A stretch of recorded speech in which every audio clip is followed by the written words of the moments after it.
Hey everyone. Does your Can-Am come home smelling like gas, even when it hasn't been eating spicy food? We're gonna show you how to fix that. This Can-Am smells like fuel inside the cab. We're gonna fix that. This is a 49 state model. The California ones have a charcoal canister, I believe, on them. This one doesn't. So Can-Am vents the fuel tank inside the cab, and we'll show you how to fix it. First thing we're doing is we're taking off the plastic rivets on the inside of this passenger side quarter panel.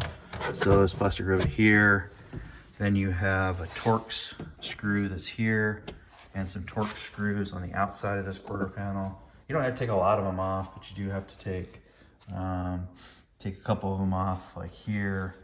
What you're doing is you're just trying to give it enough flex that you can get the quarter panel separated from the center, from the outside panel, so you can get the two of them separated. So what we're trying to do is we're trying to get them separated enough that you can see this vent hose that Can-Am puts in here. And that vent hose is right up there. So in the 49 state models, what Can-Am does is they just vent it down into this quarter panel and they just drop it there. The problem with that is when you're doing any type of extreme angled trails or rock crawling, you're gonna get fumes inside the cab, and it can get pretty bad. So, okay, so I just have a box of Ziploc bags kind of wedged in that quarter panel to give me room so I can get at that that vent hose. That vent hose already has that valve on it, a little one-way valve, and it already has a nipple on it. It's 1/4 inch hose nipple. Makes it pretty convenient to just extend it. Okay, what we're using today is some inexpensive vacuum hose. This is 7/32 vacuum hose. And we're gonna hook that right up to that nipple. And then I'll show you how I kind of route it out the back of the car and out the back of the car so we don't get fumes in the car any longer. Okay, I'm gonna route the hose through here, through this quarter panel. So I'm coming right down through this little gap, a little tiny gap in this quarter panel right along the bar.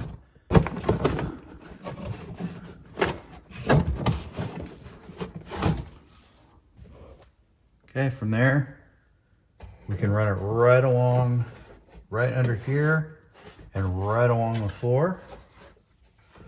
I'm gonna go back through this hole, right out through here, so you can see it's right there. And we're gonna run it right along this bottom bar in the cage, or in the frame, and we're gonna run it all the way back to the back of the car, and I'll show you how we're gonna run it. But we'll get it all the way through this first.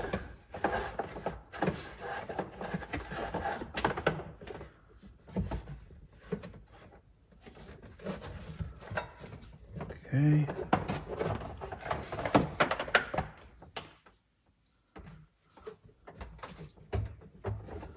I wait until it's completely run before zip tying it so that we don't have any issues.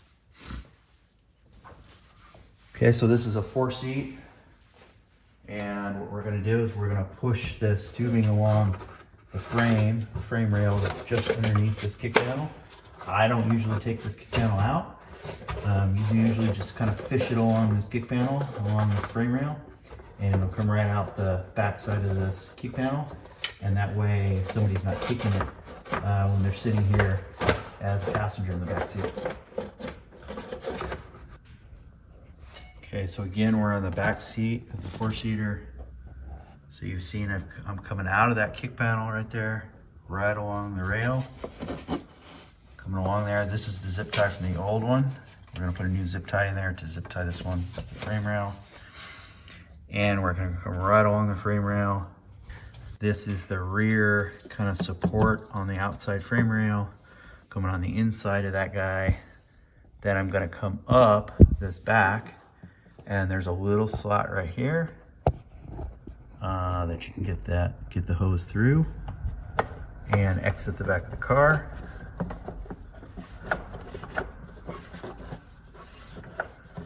And we'll go over to the back of the car and I'll show you how we're going to exit the back of the car. Okay, so now this is the back of the car. There's the shock, the sway bar, and everything. Okay, so here's the exit at the back of the car. This is your frame, rear frame support, and you'll see our hose dangling down there. Okay, we got our hose tied up there. I put a little bit of tie around it, so hopefully it doesn't fall off that nipple. Come down, I got a zip tie to the frame right there. Again, it comes underneath that piece of plastic, comes through here, underneath there, underneath that piece of plastic, along the frame rail, zip tie there, along the frame rail, through that back seat kick panel, then into the back seat, through that kick panel, right underneath that kick panel, zip tied to the frame rail there, zip tied, then comes up, right on the inside of that frame support, comes up through that little opening in the back where it exits the back of the car. So it's the back of the car where the shock is, the sway bar. You see it exiting the car right there. A little hard to see, but exiting the car right there. Then just zip tie down to this little bit of support, a little bit of a gusset there at the frame rail, and then snipped off there. So your fumes are exiting the back of the car, and that will completely fix all of the fumes that you get inside the car. Okay, we're gonna get these panels put back on. That's pretty easy. I'm not gonna cover that. It's just reverse of the way we did it. But quick and easy fix to get the fumes out, fuel fumes outside of your Can-Am. Hope you enjoyed that. Thanks for watching. Don't forget to like and subscribe.